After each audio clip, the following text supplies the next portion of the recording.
Welcome everyone to our YouTube channel. आज के video में इंटीग्रल कैलकुलस ये यूनिट को हम आगे कंटिन्यू करेंगे। आज हम इसमें बीटा गैमा फंक्शन का एक प्रॉब्लम सॉल्व करेंगे और ये आज इंटीग्रल कैलकुलस का लेक्चर नंबर 33 है। तो देखिए, जो प्रॉब्लम आज हमें स्टडी करना है वो आपके सामने है। एग्जाम में ये प्रॉब्लम 2 बार आया था, एक बार क्वेश्चन ऐसा आया था तो दूसरे बार क्वेश्चन ऐसा आया था। तो एग्जाम में जरूर एक बार चेक कर लेना कि किस टाइप से पूछा गया है और उसी के अकॉर्डिंग उसको सॉल्व करना है। तो देखेंगे क्वेश्चन में क्या लिखा है। क्वेश्चन में लिखा है evaluate integral 0 to π/2 under root of tan theta d theta. और अब दूसरे तरह से भी लेफ्ट हैंड साइड वैसे ही है, राइट हैंड साइड में बस हमें π/√2 इसका वैल्यू हमें प्रूफ करना है। ठीक है, तो चलो हम ये प्रॉब्लम सॉल्व करेंगे। इस टाइप का प्रॉब्लम सॉल्व करने के लिए आपको ट्रिग्नोमेट्री और बीटा गैमा फंक्शन के कुछ बेसिक फार्मूलेज पता होना चाहिए। वैसे फार्मूलेज जो भी यहाँ पे यूज होने वाले हैं वो हम आपको बताएंगे। अगर आपके पास कोई भी फार्मूला नहीं होता है तुरंत अपने नोटबुक में लिख लिया करो। तो चलो फाइनली ये प्रॉब्लम हम सॉल्व करना स्टार्ट करते हैं। सबसे पहले एक काम करेंगे, ये गिवन इंटीग्रल को आई से असाइन करेंगे ताकि सॉल्व करने में आसानी हो। और ये गिवन इंटीग्रल हम यहाँ पे लिख लेंगे। सो लेट गिवन इंटीग्रल हम लेंगे और उसको देखेंगे क्या रिजल्ट आता है। काफी ये इंपॉर्टेंट प्रॉब्लम हो सकता है examination point of view. So let I equal to given integral, limit है फ्रॉम 0 to π/2 और इंटीग्रल के अंदर है tan theta into d theta. तो इसको कैसे, इसका वैल्यू हमें इवेल्युएट करना है। अगर आप प्रॉपर्ली चेक करेंगे और वाला ये जो क्वेश्चन है उसमें राइट हैंड साइड है π/√2, इसका मतलब ये वैल्यू आने वाला है। तो ये कैसे प्रूफ करेंगे, कैसे इसको सॉल्व करेंगे, देखो सबसे पहले तो यहाँ पे जो प्रॉब्लम क्रिएट हो रहा है वो अंडर रूट की वजह से। एक काम करो, अंडर रूट को वहां से हटा दो। अगर आपको अंडर रूट को हटाना है तो हम इसको ऐसा लिख सकते हैं, इंटीग्रल 0 to π/2, ये तो एज इट इज रहेगा। ये tan थीटा को हम अंडर रूट के फॉर्म में है तो हम इसको ऐसा लिख लेंगे, tan to the power 1/2 theta d theta. ठीक है ना, क्योंकि अंडर रूट यानी टू द पावर 1/2 होता है। ठीक है, अब यहाँ पे tan का फार्मूला अप्लाई करो। tan यानी पता है साइन बाय कॉस, तो tan की जगह साइन बाय कॉस लिखेंगे और पावर 1/2 के फॉर्म में लिखेंगे। सो इंटीग्रल 0 to π/2, 0 to π/2 ये as it is. tan to the power 1/2 theta को जगह हम यहाँ पे लिख सकते हैं sine to the power 1/2 theta by cos to the power 1/2 theta into d theta, ऐसा लिख सकते हैं, चलेगा। क्योंकि tan थीटा यानी sine theta by cos theta होता है। तो ये देखो tan की जगह हमने साइन बाय कॉस करे। अब क्या करेंगे, अब एक काम करो, ये कॉस को न्यूमरेटर में शिफ्ट करो। तो कुछ ऐसा लिख सकते हैं, क्या देखो 0 to π/2 ये एज इट इज रहेगा। ठीक है, और sign to the power 1/2 theta ये एज इट इज न्यूमरेटर का टर्म। कॉस वाला टर्म जब न्यूमरेटर में जाएगा तो पावर माइनस हो जाएगा। सो into cos to the power -1/2 theta d theta. देखिए ये स्टेप समझ में आई क्या?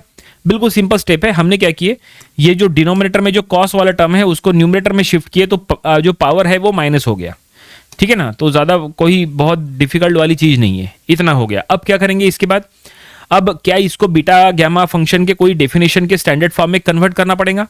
नहीं, एक काम करेंगे, यहाँ पे एक फार्मूला अप्लाई करेंगे। गैमा फंक्शन का एक फार्मूला आता है, फार्मूला हम आपको लिख के देते हैं। अभी तक इसके पहले जितने भी प्रॉब्लम सॉल्व किए उसमें शायद 1 या 2 प्रॉब्लम में वो फार्मूला यूज हुआ है। अगर आपके पास नहीं है तुरंत अपने नोटबुक में लिख के रखो। देखो फार्मूला ऐसा है, काफी इंपॉर्टेंट हो सकता है ऐसे प्रॉब्लम के लिए। देखो फार्मूला ऐसा है, integral 0 to π/2 into sine to the power p theta into cos to the power q theta d theta equal to, देखो फार्मूला ऐसा है, gamma function of p+1/2 into gamma function of q+1/2 divided by 2 into gamma function of p+q+2 divided by 2। देखो ये formula है, काफी ये बड़ा formula है। ये फार्मूला आपके पास डेफिनेटली जहां तक नहीं होगा तो ये फार्मूला आप अपने नोटबुक में जरूर से लिख के रखो, क्योंकि ये फार्मूले के बिना अब ये प्रॉब्लम सॉल्व नहीं होगा। ये प्रॉब्लम सॉल्व करने के लिए हमें ये फार्मूले का यूज करना है। तो क्या कहता है फार्मूला, जरा देखो। इंटीग्रल है 0 to π/2 sine to the power p theta cos to the power q theta into d theta. ऐसे फॉर्म में अगर है तो आप right hand side gamma function के फॉर्म में ऐसा लिख सकते हैं। तो अभी जो हमारे पास इंटीग्रल है ऊपर में वो जो है कुछ इसी फॉर्म में है। देखो यहाँ पे sign to the power p theta cos to the power q theta के फॉर्म में है। इसका मतलब p की वैल्यू 1/2 है एंड q की वैल्यू -1/2 है। तो अगर ये p एंड q आपको पता चल गया है तो आप ये फार्मूले का यूज करके ऐसे फॉर्म में उसका रिजल्ट लिख सकते हैं। p के जगह 1/2 रखो, q के जगह -1/2 रखो, और इस तरह से हम ये इंटीग्रल का वैल्यू यहाँ पे निकाल सकते हैं। तो चलो ये फार्मूला हम यहाँ पे यूज करेंगे। फार्मूला समझ गए आप? ओके, ये फार्मूला हम इधर साइड में शिफ्ट कर लेते हैं, क्योंकि आगे हम आपको समझाएंगे कि कैसे हमने इसको यूज किया है। ठीक है, तो फाइनली अब इसके जगह हम लिख सकते हैं, देखो जो फार्मूला बताया है उसके according gamma function of, step wise चलेंगे, क्या है देखो, p प्लस 1/2, p यानी 1/2, सो 1/2 प्लस 1, 1/2 प्लस 1/2। ठीक है, फिर gamma function of q plus 1/2 यानी -1/2 प्लस 1/2। ये देखिए p प्लस 1/2 q प्लस 1/2, यानी देखो p plus 1/2 q plus 1/2, p and q का वैल्यू रखे, और डिनोमिनेटर में देखो p प्लस q प्लस 2 है, बाहर 2 है, फिर गामा फंक्शन ऑफ 1/2 -1/2 प्लस 2, ठीक है, डिवाइडेड बाय 2। ये देखिए यहां गलती नहीं होनी चाहिए, बस यहां वैल्यूज प्रॉपरली पुट करना है। p q के जगह देखो उसका वैल्यू आ गया। अब इसको सॉल्व करो, अब इसको सॉल्व करेंगे तो हम जो फाइनल जो रिजल्ट मिलेगा वो जहां तक π/√2 मिलेगा। कैसे मिलेगा चलो देखते हैं, क्योंकि यहां तो कहीं पाए है नहीं, लेकिन सॉल्व करते समय आगे कैसे पाए आएगा वो भी हम आपको बताएंगे। उसके लिए एक और गामा फंक्शन का फार्मूला हमें यूज करना है आगे चल के। चलो देखते हैं इसके थ्रू फिलहाल क्या रिजल्ट मिलता है। तो यहां पे अगर चेक करेंगे न्यूमरेटर में 1/2 प्लस 1 यानी 3/2, 3/2/2 यानी हो जाएगा 3/4। इसका मतलब हम इसके जगह लिख सकते हैं गामा फंक्शन ऑफ 3/4। ठीक है ना, पहले गामा फंक्शन में। दूसरे गामा फंक्शन में -1/2 प्लस 1 यानी 1/2, 1/2/2 यानी 1/4, मतलब ये हो जाएगा गामा फंक्शन ऑफ 1/4। ठीक है, ओके, और डिनोमिनेटर में 2। अब ये गामा फंक्शन का रिजल्ट क्या आएगा देखो, 1/2 1/2 कट गया, 2/2 यानी 1, यानी indirectly gamma function of 1। Gamma function of 1 यानी 1 होता है ना, तो इसको इग्नोर करो। लेकिन ये जो 2 है, ये 2 डिनोमिनेटर में रहने दो, और न्यूमरेटर को थोड़ा सा हम यहाँ पे कुछ ऐसा लिख लेंगे। देखो हम इसको ऐसा लिख लेंगे, 1/4 into gamma function of 3/4 divided by 2। आप कहेंगे ये ऐसा लिखने का क्या मतलब है, 1/4 पहले लिखे, 3/4 का गामा फंक्शन बाद में लिखे, ऐसा क्यों? ऐसा इसलिए क्योंकि हमें अब इसको फार्मूले में कन्वर्ट करना है। एक फार्मूला आपको बताते हैं, देखो फार्मूला आपको लिख के देते हैं। देखो फार्मूला ऐसा है, कोई भी फार्मूला आपके पास नहीं होता है तुरंत लिखा करो, gamma function of n into gamma function of 1 minus n, formula होता है पाई बाय साइन n पाई। देखो ये फार्मूला है, ये स्टैंडर्ड फार्मूला है। हम ये फार्मूले के अकॉर्डिंग हम क्या करेंगे, पर्टिकुलर ये गामा फंक्शंस को, न्यूमरेटर को हम इस तरह से इस फॉर्म में यहां पे कन्वर्ट करेंगे। कैसे होता है देखो, हम क्या करेंगे, यहां देखो लेफ्ट हैंड साइड है gamma function of n into gamma function of 1 minus n, तो ये gamma function of 1/4 as it is रखो, गामा फंक्शन ऑफ 3/4 को 1 माइनस 1/4 लिख सकते हैं। ठीक है ना, तो देखो इसके बाद का स्टेप हम यहाँ पे सॉल्व करेंगे। एक मिनट, थोड़ी सी जगह बना लेते हैं। तो ये देखिए, ये हमने जगह जहां तक बना ली है, अब हम यहाँ पे सॉल्व कर सकते हैं। ये जो इसके बाद वाली स्टेप है वो हम यहाँ लिख लेते हैं, चलेगा, कोई दिक्कत नहीं है। ठीक है, इसके बाद वाली स्टेप हमने वहां लिखी है। तो जैसा हमने कहा, इसको हम स्टैंडर्ड फार्मूला के फॉर्म में कन्वर्ट करेंगे। देखो फार्मूला हमने यहाँ लिखा है, gamma function of n into gamma function of 1 minus n के फॉर्म में।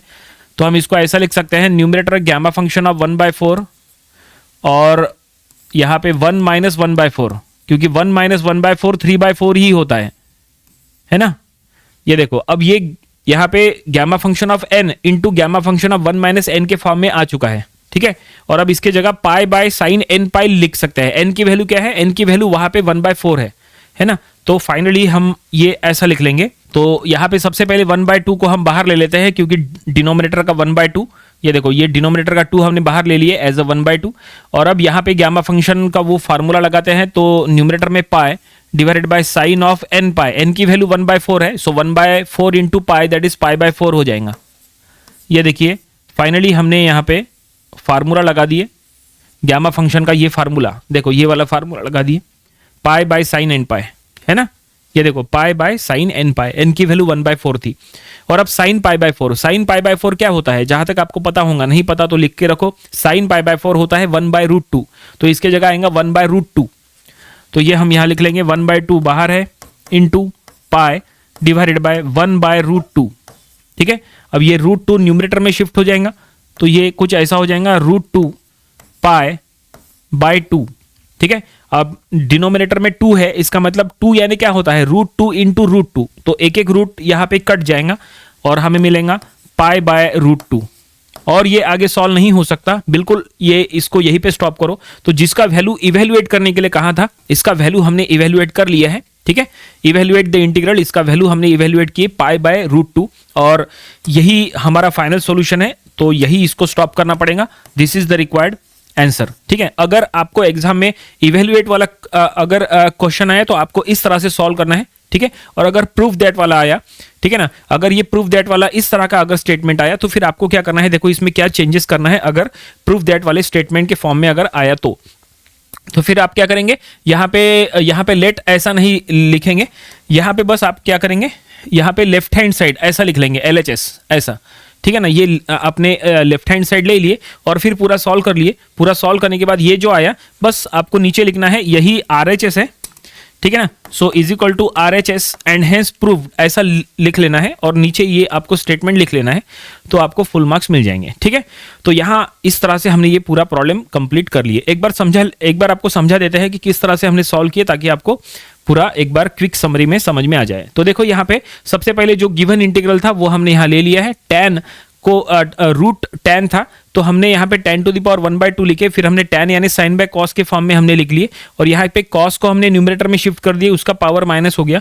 अब यहाँ पे इंटीग्रल का एक स्टैंडर्ड हमने गामा फंक्शन का एक स्टैंडर्ड फार्मूला यूज किया। देखो ये फार्मूला है, ये फार्मूले का हमने यहाँ पे यूज किया है और ये फार्मूले के अकॉर्डिंग ये रिजल्ट आता है। तो gamma function of p + 1/2 gamma function of q + 1/2 divided by 2 gamma function of p + q + 2/2, जो ये फार्मूला है उसके अकॉर्डिंग हमने यहाँ पे रिजल्ट लिखे। देन हमने इसके बाद इसको सॉल्व किए, यहाँ पे सॉल्व करने के बाद ये स्टेप आया, फिर हमने इसको गामा फंक्शन के एक और स्टैंडर्ड फॉर्म में हमें कन्वर्ट करना था। लेफ्ट हैंड, ये देखो ये हमें फार्मूला अप्लाई करना था, तो इसका लेफ्ट हैंड साइड का स्टैंडर्ड फॉर्म आना चाहिए, इसलिए हमने इसको 1/4 गामा फंक्शन ऑफ 1 - 1/4 लिखे, ताकि ये वो स्टैंडर्ड फॉर्म में आ जाए।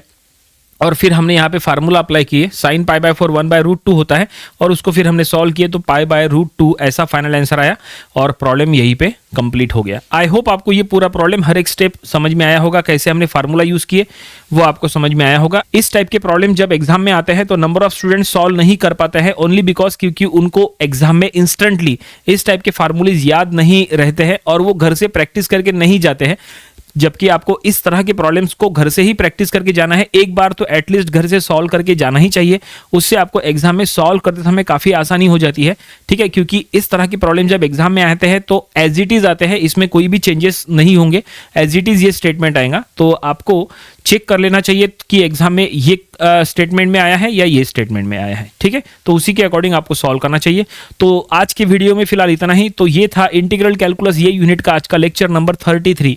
इसके पहले के लेक्चर्स में हमने इसके जितने प्रॉब्लम्स लिए थे वो भी आपको स्टडी कर लेना चाहिए, और इसके आने वाले दिनों में हम इसके और भी नंबर ऑफ प्रॉब्लम स्टडी करेंगे ताकि इसकी और अच्छे से प्रैक्टिस हो जाए। तो मिलते हैं नेक्स्ट वीडियो में। Thanks for watching this video.